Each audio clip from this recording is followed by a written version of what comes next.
As a military man with a PhD in paleontology, I've always been considered an oddball.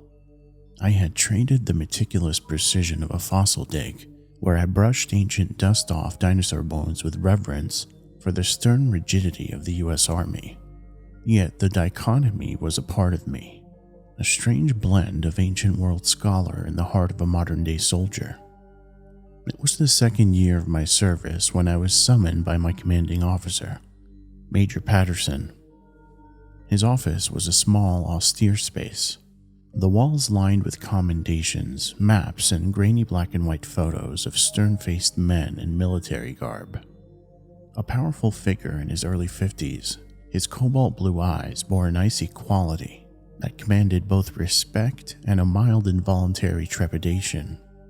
In his hands was a crisp manila envelope, which he slid across the mahogany desk towards me. The envelope was innocuous enough, its papery surface whispering under the weight of my fingers. Yet it had an ominous aura. It was not just a file, it was a harbinger of the unknown. "We found something. Need you to take a look," Major Patterson had said, the words escaping his thin lips in a curt, measured cadence. His eyes betrayed no emotion as he handed me what would inevitably become my worst nightmare. The something turned out to be an assignment, nestled in the heart of the wilderness, where mankind had hardly left any footprints. The envelope contained photographs, satellite images, topographical charts, and a hastily written brief, explaining the necessity of my unique expertise. It was branded as a burial site, a supposed graveyard from an era lost to time. I was to go in as part of a team, and we were to conduct a full investigation, reporting on site. The precision of the location, the classified nature of the documents, and the urgency in the Major's eyes ignited a chilling premonition in the pit of my stomach. Something was not adding up. Why send in the army for what amounted to a scientific investigation? Whispers of this anomaly had circulated the base for a while now, mere rumors talked about among the low ranks and the tech crew. Murmurs of a discovery that was not only historical but could potentially rewrite our understanding of life and death. I had dismissed it as barracks gossip, tales spun to fill the time between drills and meals. But here I was, with the file in my hands. For days, we prepped under the harsh fluorescent lights, the room echoing with the clatter of equipment and the low hum of apprehension. The briefings were endless, steeped in military jargon and the echoing fear of the unknown. My team, handpicked for their respective fields, shared the tension, their faces pale under the strain. They were soldiers like me, but not just any soldiers. An exobiologist, a molecular geneticist, and a trauma surgeon. And the youngest, a raw recruit with a knack for technology that far exceeded his years. As the helicopter airlifted us from the base, leaving the world of regulations and order behind, I couldn't help but feel like we were being catapulted into an abyss. The picturesque sight from the photographs transformed into a dense, foreboding forest, the trees reaching out like skeletal hands, as if trying to claw back their secret. A knot tightened in my stomach. It kept nagging at me about our destination. Something felt off, ominous. The chopper descended into the throes of the unknown. Our training kicked in instinctually, and we instantly steeled ourselves into the soldiers we were. Descending from the helicopter, the forest enveloped us in its primeval grip. A thick, chilly mist clung to the trees, weaving ethereal shapes among their gnarled branches. The eeriness of the wilderness bore down on us like a tangible shroud, whispering tales of the unseen and the unknown. Our flashlights only deepened the gloom, casting long, sinister shadows that danced with every rustle of the wind. A symphony of strange sounds rose from the undergrowth. Nocturnal creatures foraging in the underbrush, leaves rustling, branches creaking, a haunting backdrop to our arrival. The burial site lay hidden deeper in the woods, a grim blemish on an otherwise pristine canvas of nature. As we carefully navigated the terrain, a feeling of oppressive dread seeped into our bones, gnawing at our resolve with each step. What greeted us at the site was beyond our wildest imaginations and darkest fears. Instead of archaeological relics or neatly arranged remains, we found ourselves staring at an abhorrent spectacle that defied all laws of nature. A massive entity sprawled across the forest's floor, a grotesque garden of bone and sinew intertwined with an alien-like fungal matter. It was as if different parts of skeletons of different sizes were intertwined into some sort of network. It pulsed, heaved, a monstrous parody of life that churned the stomach. What was even more disturbing is that the skeletons seemed to be human, or what was once human. The skeletons were a part of this abomination, growing out of it in an aberrant bloom. Skeletal forms jutted from the mass at odd angles, fused with what seemed like fungal mycelium, the bone stark white against the dark alien flesh. The air around the entity was thick with a sickly sweet smell, like decay and something far more complex, a scent that seemed to slither into your nostrils and curl around your brain. Suddenly it clicked. The apprehension I was feeling, the rumors at our base, the unease at the pit of my stomach confirmed. The site was not a grave. It was a gestation chamber, birthing an unholy fusion of man, nature, and an artificial terror beyond our comprehension. It was a sight that no training, no experience could have prepared us for. The sight of skeletal figures twisting out of the grotesque entity made our blood turn cold in our veins. A macabre tableau that shook us to our core. The rain, which had been a mere drizzle earlier, chose that moment to transform into a torrential downpour. The icy droplets stinging our skin as they plummeted from the blackened sky. It was as if the heavens were mourning our discovery, shedding tears for the monstrosity that we had unearthed. It was a horrifying sight, a nauseating mix of dread and fascination. No burial site should pulse with life. No skeletal remains should grow like monstrous trees. Every principle of biology, of life as we knew it, was being defied right before our eyes. We'd been thrust into a nightmare that was beyond our control or understanding. I took out my military phone and started recording video. My hands shaking, I tried to document this aberration as best as I could. Suddenly, we heard a roar that shook us to the core. It was almost robotic, but primal at the same time. The entity resonated with such a power that the vibration of the air came through us like a gale force wind. We could feel the power resonate through our bodies.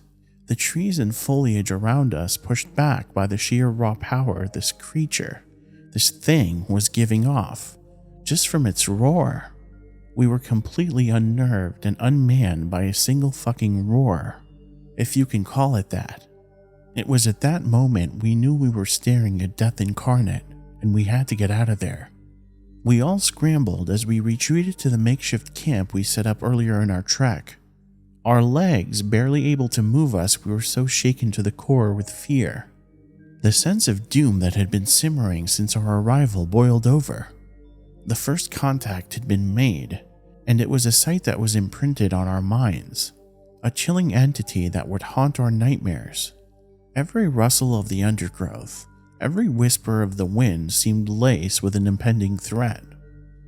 After taking some time to settle myself, I reviewed the footage with the team crowded around me. With one glance at each other, we understood the truth. The burial site was not a sanctuary of the dead, but a womb of an unspeakable terror. The skeletons were not relics of the past, but the harbingers of a future we dared not imagine. This thing was a fucking machine. Or no, it was biological. I don't know. We were not archaeologists unraveling history. We were the reluctant witnesses to a monstrous evolution. This was a science experiment gone wrong. As we huddled in silence and disbelief in our makeshift camp, the monstrosity lay hidden in the darkness, though we knew it was there, waiting. Its grotesque silhouette, barely perceivable through the dense foliage, seemed to swell with every passing moment. It was a living nightmare, the vile product of a terrible unspoken truth, a truth we had only just begun to unravel. The rain had let up, leaving behind an unsettling quiet. The forest, once vibrant with the night chorus of crickets and rustling leaves, had fallen eerily silent, as if all life around us had frozen in respect or fear of the abomination. "We need to talk." I finally broke the silence, gathering the team inside the relative safety of our main tent. The interior was cramped and damp, the air heavy with the unsaid. Each of us bore the same haunted look, our eyes reflecting the horror we had witnessed. In the dim glow of the battery-powered lamp, I unveiled the documents Major Patterson had given me. As I recounted the details of our official mission and my subsequent suspicions, a chill came over us all. Sergeant Michaels, a tough-as-nails soldier with more tours under his belt than any of us, was the first to break the silence. "So these fuckers sent us on a suicide mission?" he spat out, his usual jovial demeanor replaced by a grim acceptance. The team echoed his sentiment with a chilling silence. What we thought were rumors had now turned out to be the truth, and the truth was ugly. The government had been developing a biological weapon, something self-replicating, a microscopic horror that could change the very nature of warfare, an epidemiological machine that was unkillable and unaffected by the processes of normal biology and chemistry. They had succeeded, it seemed, but not without disastrous consequences. Somehow, it seems that it had come into contact with human DNA, possibly from some forsaken corpse left unnoticed or purposefully provided, and the results were beyond horrifying. This was a weapon left unchecked, and we, the lucky ones, had been chosen to document its growth, feed the data back to the puppet masters hiding behind their desks, safely away from this nightmarish reality. The revelation sent a wave of disgust, anger, and above all, terror through us. The implications were dire, not just for us, but for the entire world. We were staring at the potential endgame, a catastrophe that could spell the end of humanity as we knew it. We sent updates to our superiors via encrypted communication. We were left with two directives in response. One was to gather as much data as we could on this thing, and two, feed it back to the faceless individuals that had sent us here. There was no promise of an extraction, no lifeline extended.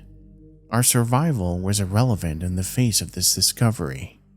We were sent as canaries into the coal mine, expected to sing until the poisonous gas choked us silently out of existence. "No, fuck that," I whispered aloud. No additional context was needed. We all stared at each other in silent agreement and understanding. We were soldiers, yes, but we were also human. This weapon, this monstrous fusion of human and synthetic biology, was a threat to all life. We couldn't let it continue. We wouldn't. In the heart of the desolate forest, amid the fear and despair, a glimmer of defiance sparked within us. We wouldn't be lambs to the slaughter. We wouldn't die in silence. If this was our suicide mission, we would make damn sure that it counted. The nightmare in the forest had just met its worst enemy, the dying resolve of a handful of betrayed soldiers, and we were ready to fight back. And fight back we did. The next few days were a blur of fear and determination.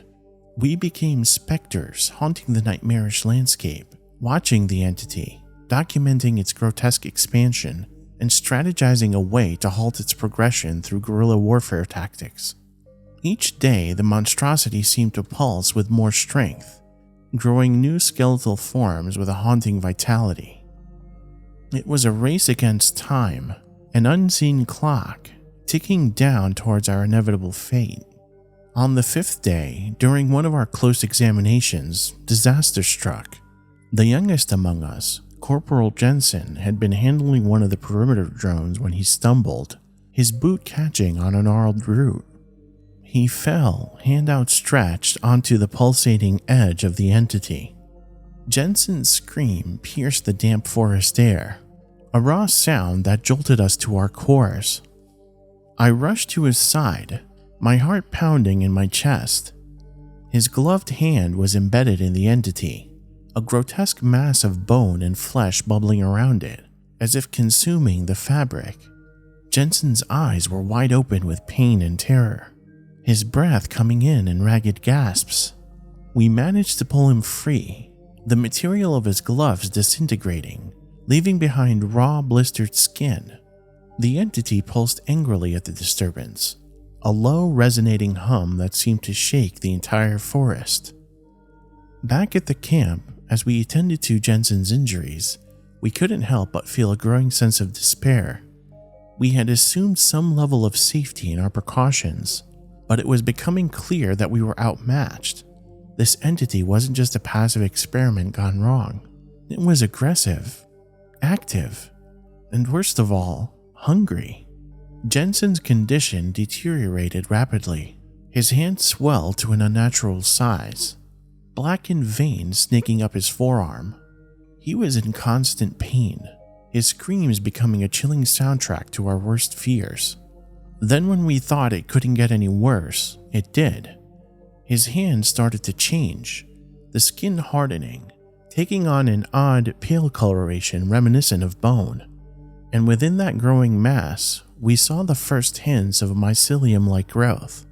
The contamination was worse than we'd imagined. The weapon didn't just replicate using human DNA, it seemed to infect, transform, consume.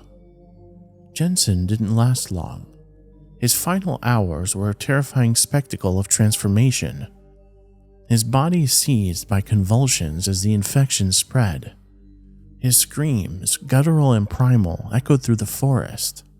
Our teammate had become the first casualty of our government's monstrous creation, his transformation a grotesque display of the entity's power. In the wake of Jensen's death, the reality of our situation hit us with a renewed force. We had lost one of our own to the entity, seeing firsthand its horrific capabilities. Each passing day brought more despair. The entity, in all its macabre glory, continued to thrive, multiplying, spreading. What once could be described as a mass had grown into a sprawling complex of human remains and biofungal architecture. The skeletal structures twisted and turned, intertwined with grotesque tendrils, creating a nightmarish forest within the forest. With Jensen's transformation, we realized the full extent of the threat. It was not only self-replicating, but also infectious, capable of converting living tissue into whatever hellish matter it was made of. We were not just dealing with a biological weapon, but a living, consuming organism, a parasite of the worst kind. Subsequent attempts at communications with the outside world were met with a static silence. The remote location, covered with what we suspected was deliberate jamming, left us cut off from any possibility of assistance. Our messages, pleas for help, and data about the entity disappeared into the ether, unanswered. Shit, maybe we were just pet food for this fucking thing. Desperation spurred action. We had to find a way to neutralize the entity, to halt its progress. The idea of a weapon of our own was born out of this necessity, a flicker of hope in our grim reality. We decided to conduct experiments of our own on Jensen's body, or what used to be Jensen's body, to see if we could find anything effective against this entity, utilizing everything at our disposal. Fire proved ineffective. Conventional explosives only served to disperse the biofungal matter, risking further contamination. Chemicals, toxins, all were absorbed with little effect. While we struggled to find a solution, the entity was not idle. The infection within Jensen had showed us its potential. We were no longer just observers, we were potential hosts. Every day was laced with the fear of contamination, of becoming the next part of this living horror. After another couple of days, we finally seemed to have a breakthrough. The answer was surprisingly simple. A strain of fungus, a naturally occurring organism, able to produce a particular set of enzymes that could break down the mycelium structures. We spent days culturing the fungus, nurturing it, hoping it would be our saving grace. And as the fungus grew in our makeshift lab, so did our hope. It was a small beacon in the darkness that surrounded us. The possibility of fighting back, of ending the nightmare. Despite our renewed hope, we knew the odds were stacked against us. The entity was an evolving horror, a variable we could hardly predict. We had one shot, one desperate chance to combat the monster we were faced with. The weight of our survival hung heavy in the air, the countdown to our last stand quietly ticking away.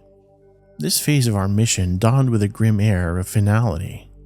The entity had continued to grow and grow beyond our wildest fears, sprawling and pulsing with a malignant vitality that chilled us to the core.